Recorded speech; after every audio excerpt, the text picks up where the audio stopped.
Зорилготой амьдрах. Дэлхийн шилдэг мэс засалчдын нэг элэг шилжүүлэн суулгах багийн ахлагч, хүний гавьяа тэмч О Сэргэлэн. Зорилготой амьдр гэж захий. Биелж болох үйц зорилгыг өмнөө тавьж яваарай.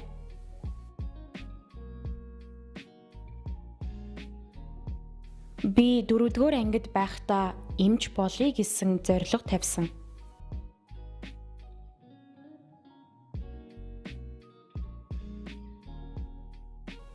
Нэгдүгээр курстээ мэс заслын эмч болъё гэсэн зорилго тавьсан.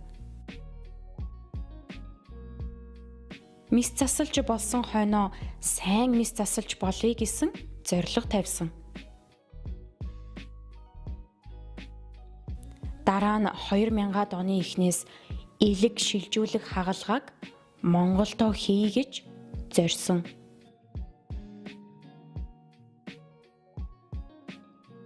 Эдгээр зорилго маань биелж одоо нойр булчирхаа шилжүүлэн суулгах хагалгааг Монголдо хийх зорилго тавиад байна. Өдий зэрэгт хүрсэн маань зорилготой ажилласных, зориглож эхлүүлсних.